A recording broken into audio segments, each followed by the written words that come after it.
Hey, what's going on, you guys? Welcome to another episode of J&B Tuning. I feel like I owe you an update on our HeatStar garage heater here, guys, which is now actually going right now, trying to heat up the garage. I thought I would do a follow-up 4 months video on the HeatStar heater. As you can see, it's been about 4 months into the winter season here, which we've been having a really cold winter here in Calgary. And it's working just well, guys. And in fact, this heater has been running pretty much day in, day out for me since the beginning of the winter season. Similarly to what I've done last year, I've always been setting it at the 20 to 15 Celsius temperature-wise, and it's been heating this garage for me pretty well. So anyways, guys, so far, and if I stop talking here, you can clearly hear how the motor is running right now. It's fairly quiet.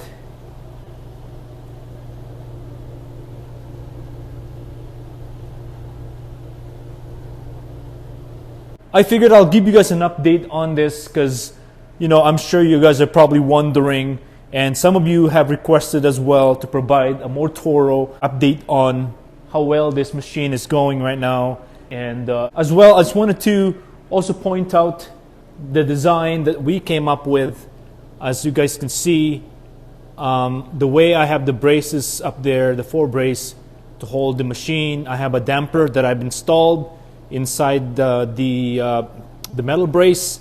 It's amazing because my bonus room is basically up here in this whole platform right here. And I don't hear anything, no vibration whatsoever every time it turns on. I barely hear it. And so it's really worth it that you do put in the damper. And if you guys haven't seen that part of the series, one of the videos when I've actually installed the bracing on this unit, and I put in one of those pucks, little rubber grommets in between, and sandwich them inside the metal there, so that way all that vibration is absorbed by those rubber. In the next month or so, I'll be checking all the bolts up there, making sure that everything is still tight the way they are and they're all secured and it won't fall off on us. So that's going to be the next step for me, to just part of my maintenance here, to make sure that everything is still top-notch up there. I know you guys have lots of questions regarding our exhaust piping, the vertical piping. It's nicely angled right there going outside. And I know that the pipe itself wasn't long enough from the outside point of view. Lots of concerns about it kind of venting on the soffit and all that carbon monoxide going into the house, basically. Again, I was really super cautious on that because especially that I own it and we live upstairs technically as well.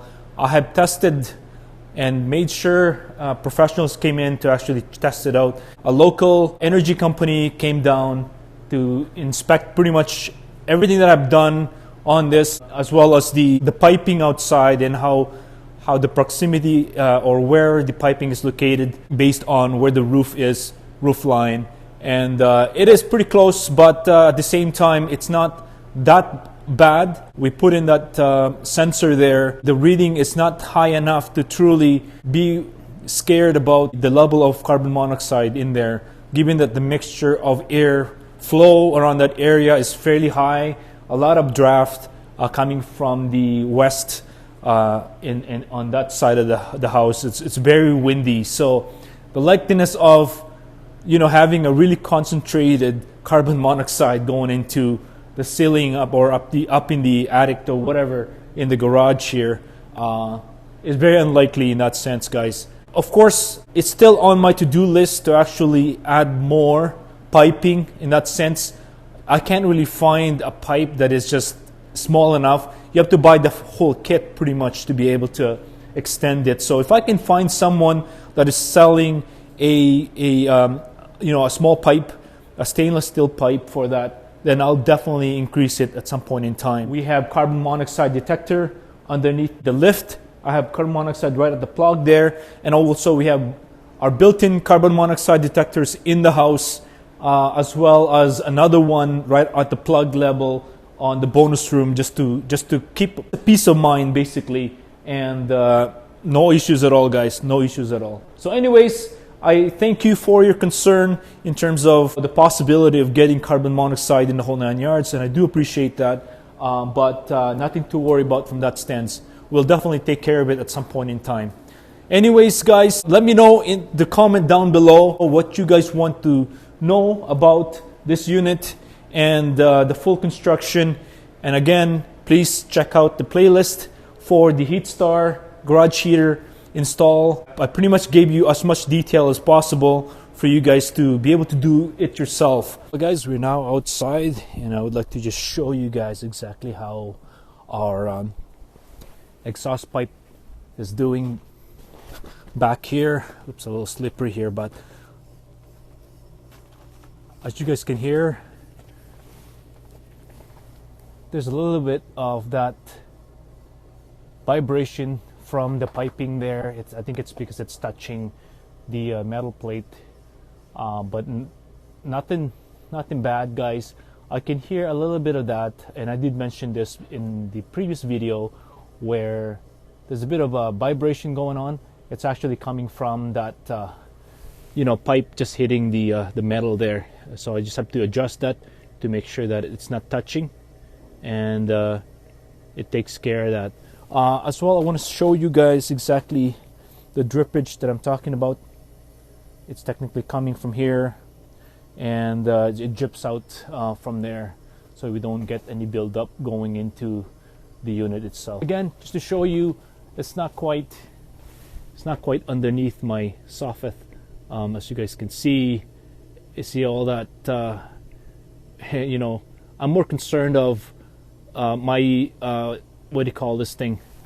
My siding and my eaves there will discolor at some point, but yeah, it's not too bad. So yeah, we'll definitely take care of that at some point.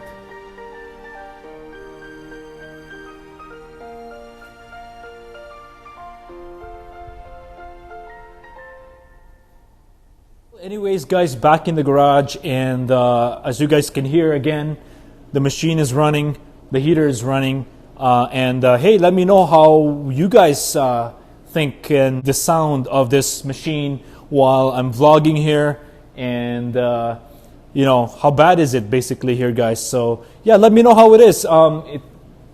It doesn't sound that bad. From time to time it does come on when I'm actually doing some vlogs, but it doesn't really bother me so much. And with this new mic that we have here, it really helps quite a bit, because I could actually completely remove the background noises, or I can allow the background noises. And at the same time, guys, I think with this mic, it did limit the amount of background noises in this garage and eliminated some of the echoing in this garage as well in the process. So anyways, guys, I don't know what else I can give you an update for, but if you guys have any question, feel free to shoot me in the comments down below, and we can address it that way. As always, peace out.